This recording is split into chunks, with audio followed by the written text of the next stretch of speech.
ঘুম জিনিসটা আমি খুব ভালোবাসি।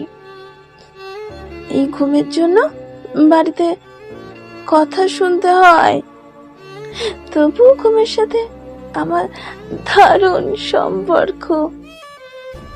তবে এই ঘুমের সাথে আলসেমির কোনো সম্পর্ক নেই। এই ঘুম আসলে একরকম ওষুধ। খুব মন খারাপ হলে ঘুম, কাউকে খুব মনে পড়লে ঘুম, কোনো বিষয়ে গভীর চিন্তা করতে গিয়ে হাঁপিয়ে উঠলে ঘুম। ঘুমালে মনে হয় নিজেকে একটু শান্তি দিচ্ছি, আর যেখানে শান্তি আছে সেখানে কোনো ভুল নেই।